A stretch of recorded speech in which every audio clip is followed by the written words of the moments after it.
सोचो जरा, आपके पास ना मस्त पैसा है, लेटेस्ट फोन, शाइनी कार, सब कुछ, लेकिन घर से बाहर कदम रखा हो और सांस ही नहीं ले पा रहे, धुआं ही धुआं। तो क्या आप सच में डेवलप्ड हैं? क्या विकास का मतलब सिर्फ और सिर्फ पैसा है?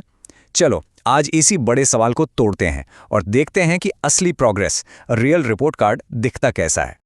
तो आगे क्या है? सबसे पहले हम उस सबसे बड़े मिथ को बस करेंगे कि पैसा ही सब कुछ है। फिर वील लुक बियॉन्ड मनी, पैसे के आगे क्या। इसके बाद हम देखेंगे असली रिपोर्ट कार्ड क्या होता है, और एंड में हम फ्यूचर की बात करेंगे, एक ऐसा डेवलपमेंट जो आने वाले कल के लिए भी अच्छा हो। रेडी? Let's go.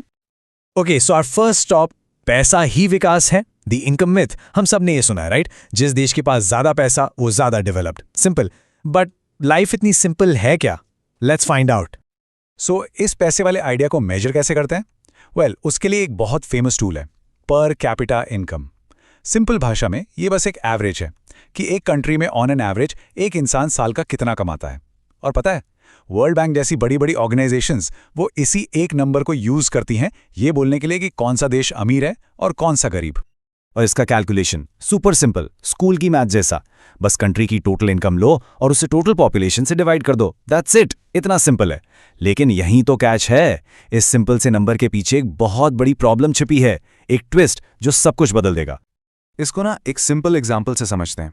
इमेजिन करो एक स्टूडेंट है, आप उसको सिर्फ उसके मैथ्स के मार्क्स से जज कर रहे हो, सिर्फ मैथ्स। क्या यह सही है? Of course not. उसके साइंस के मार्क्स, स्पोर्ट्स, उसका बिहेवियर, पूरी रिपोर्ट कार्ड देखनी पड़ेगी ना। तो पर कैपिटा इनकम बस उस स्टूडेंट के मैथ्स के मार्क्स जैसा है, सिर्फ एक सब्जेक्ट, जबकि असली डेवलपमेंट वो तो पूरी रिपोर्ट कार्ड है। Alright, so moving on, let's think beyond income. तो अगर पैसा पूरी स्टोरी नहीं है तो आखिर है क्या? देखो, पैसा जरूरी है, इसमें कोई डाउट नहीं। लेकिन क्या पैसा आपको क्लीन एयर खरीद के दे सकता है? क्या वो गारंटी कर सकता है कि आप बीमार नहीं पड़ोगे? Let's look at some proof. आओ देखते हैं डेटा क्या कहता है। ओके, अब स्क्रीन पे देखो, यहां 3 स्टेट्स का डेटा है। अब देखो, महाराष्ट्र की पर कैपिटा इनकम केरला से ज्यादा है, तो आम लॉजिक से तो महाराष्ट्र ज्यादा डेवलप्ड हुआ, राइट? पर रुको, जरा साइड वाले कॉलम्स देखो। जब बात हेल्थ और एजुकेशन की आती है ना, पूरी गेम ही पलट जाती है। ये देखो, इन्फेंट मोर्टेलिटी रेट, मतलब हर 1000 बच्चों में से कितने 1 साल की उम्र से पहले ही अनफॉर्चुनेटली मर जाते हैं।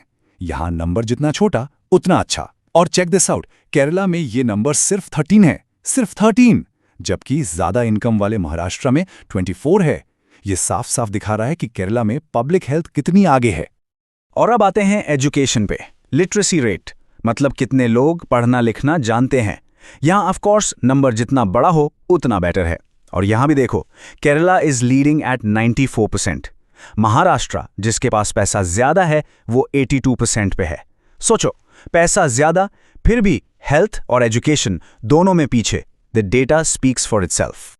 तो सवाल ये है, केरला ये कर कैसे रहा है? What's the secret? The answer is simple, better public facilities. वहां की गवर्नमेंट ने हेल्थ और एजुकेशन पे, यानी सबके लिए स्कूल्स और हॉस्पिटल्स पे बहुत फोकस किया है। इससे ये प्रूव होता है कि सिर्फ पर्सनल पैसा ही नहीं, बल्कि सबके लिए जो फैसिलिटीज होती है ना, वो ज्यादा इंपॉर्टेंट है। अच्छा चलो यहाँ एक सेकंड रुकते हैं। अब आप सोचो और नीचे कमेंट्स में बताओ, आपके आसपास, आपके नेबरहुड में एक अच्छी लाइफ जीने के लिए पैसे के अलावा और क्या जरूरी है? क्या वो सेफ्टी है, या क्लीन पार्क्स, या फिर साफ सुथरी सड़कें? Let me know what you think. Welcome back. तो अगर पर कैपिटा इनकम सिर्फ मार्क्स के मार्क्स हैं, तो पूरी रिपोर्ट कार्ड कैसी दिखती है? उस असली रिपोर्ट कार्ड का नाम है ह्यूमन डेवलपमेंट इंडेक्स, शॉर्ट में HDI। और ये इतना इंपॉर्टेंट है कि यूनाइटेड नेशंस भी इसी को यूज करता है प्रोग्रेस नापने के लिए। तो HDI के ना 3 मेन पिलर्स हैं, 3 इक्वल पिलर्स। पहला, आप कितनी लंबी और हेल्दी लाइफ जीते हो। दूसरा, आपके पास कितनी नॉलेज है, मतलब एजुकेशन। और तीसरा, a decent standard of living, जिसमें इनकम भी आती है। तो देखा आपने, इनकम वो इस पूरी पिक्चर का सिर्फ 1/3 पार्ट है, just 1 part. Okay, but in चीजों को मेजर कैसे करते हैं? सिंपल है। हेल्थ के लिए देखते हैं लाइफ एक्सपेक्टेंसी, मतलब ऑन एवरेज एक इंसान कितने साल जिएगा। एजुकेशन के लिए देखते हैं कि लोग कितने साल स्कूल गए। और स्टैंडर्ड ऑफ लिविंग के लिए देखते हैं ऑफ कोर्स इनकम। इन तीनों को मिक्स करके बन जाता है एक देश का फाइनल HDI स्कोर। तो अब आते हैं मेन बात पे, इस असली रिपोर्ट कार्ड में इंडिया कहाँ है? इन सोर्सेस के मुताबिक इंडिया की रैंक 136 थी, ये नंबर एक रिमाइंडर है कि हमें हेल्थ और एजुकेशन में अभी बहुत आगे जाना है। इनफैक्ट पता है, हमारे पड़ोसी जैसे श्रीलंका, वो भी इस रैंकिंग में हमसे ऊपर रहे हैं। और इसके साथ हम आते हैं अपने लास्ट एंड मे बी सबसे इंपॉर्टेंट सेक्शन पर, फ्यूचर प्रूफ विकास, यानी फ्यूचर प्रूफ डेवलपमेंट। सोचो, जो भी तरक्की हम आज कर रहे हैं, क्या वो कल भी टिकेगी?